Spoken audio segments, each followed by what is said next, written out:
My name is M.D. Marathe. I am a technologist.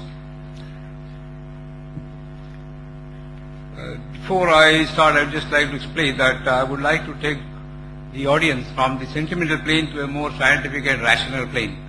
I hope I have a permission to that. Today's school books present the following information.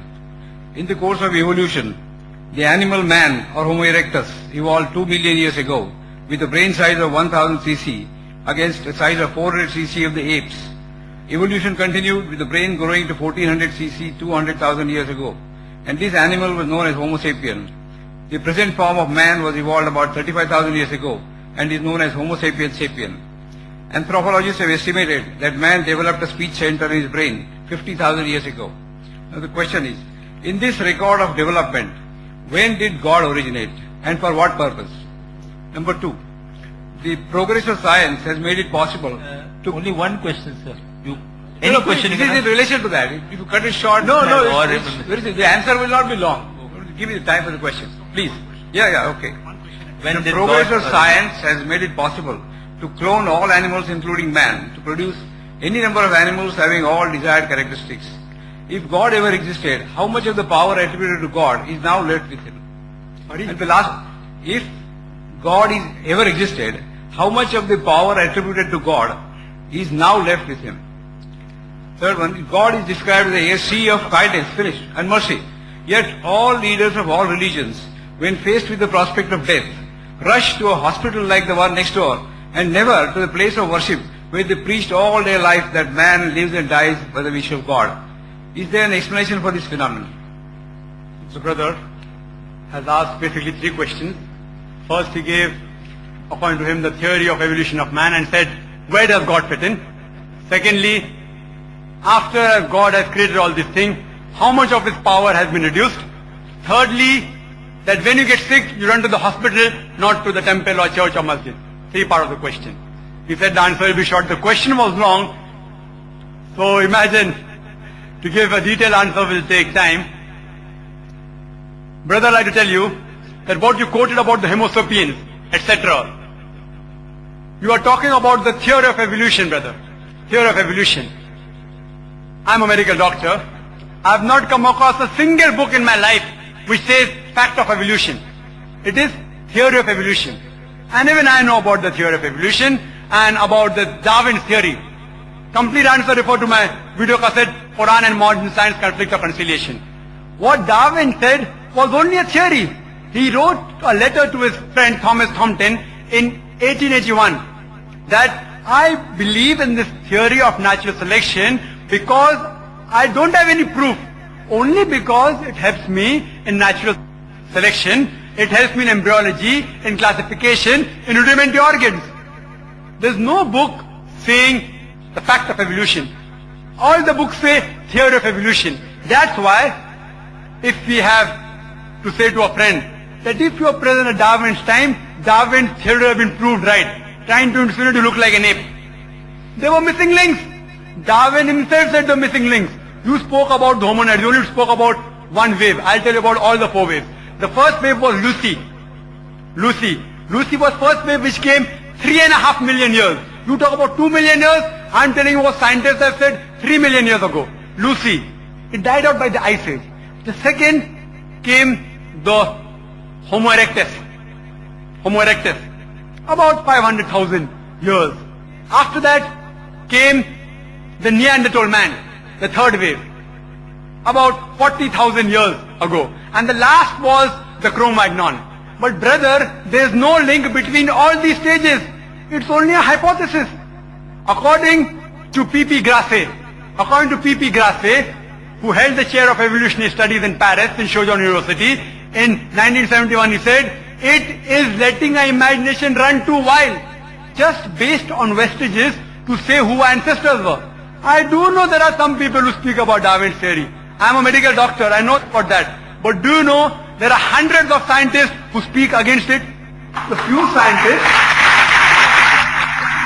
scientists speak in favor, but there are more who speak against it. For the complete answer, refer to my video called Quran Modern Science. There are few scientists, because there's no fact of evolution, they say let's support a theory. Quran doesn't support any theory or hypothesis. Quran speaks about fact. So regarding your 2 million years, Allah subhanahu wa ta'ala, no beginning. When man came, no one knows the exact date. No one knows. Assumption is there. But Quran says the first man was Adam alayhi salam. First man. And with it came Eve. May Allah be pleased with her. Man hasn't reached that stage. There's not a single statement in the Holy Quran which science has proved wrong yet. Hypotheses go against the Quran. Theories go against the Quran. There's not a single scientific fact which is mentioned in the Holy Quran which goes against established science. It may go against theory. So brother, your thing is only supported by few people, not by the majority. Regarding second part of the question, that if Allah has created all these things, how less His power has become. You can't understand it completely. As the Quran says in Surah An'am chapter 6 verse 103, He is beyond comprehension. I can give you a simile, not exactly same. An ocean. If you take a drop out of the ocean, how much does the level of the ocean go down? How much? How much? Yet, in spite of this, the difference between Allah becoming less when He creates things and the difference between the level of the ocean becoming less is infinite. The level of the ocean may become 0.00000 somewhere, 0.00 somewhere it will end. But Allah subhanahu wa ta'ala, not even a bit becomes less. He is all powerful. That's Allah subhanahu wa ta'ala. If such a God who becomes less, we don't worship such God who becomes less. Keeps on creating, He will sometime lose His power. So this God is eternal, absolute. As I said in my talk, He is absolute and eternal. Everything depends on Him. He doesn't depend on anything. Where did Allah come? Allah was before the universe created. Where does He fit in? Where did He get created? He is uncreated. You ask me the question, where did He come into existence?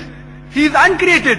It's like you asking me that when I tell that my friend, he told me that my brother Tom, he gave birth to a child. Is the child girl or a boy? I, being a doctor, know very well a man cannot give birth to a child. So where does the question come whether it's girl or a boy? So you are asking me, when did Allah come fit in the picture? Allah is uncreated. Because He is uncreated, the question doesn't arise, when did He come? He is there. Question doesn't arise. Regarding a third part of the question, that when people get sick, they run to the hospital. They don't run to the temple. They don't run to the mosque, not to the church. The brother may not be knowing all the people. I am a doctor, I know that when the doctors give up, the thing we doctors say,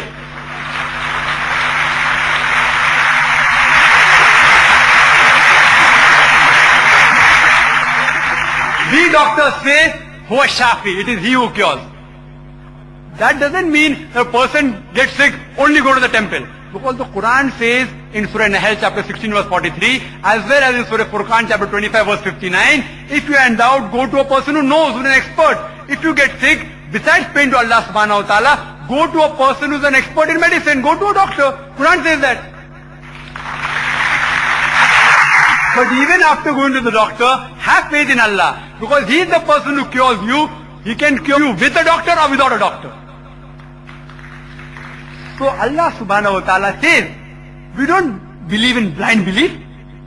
No Muslim scholar will ever say, if you are sick, don't go to a doctor. So go to a doctor, but finally, the person who cures is Allah subhanahu wa ta'ala. That's why all the doctors, when all their brain, all their science, all the medicine fails, they say, it is only Allah who can save you.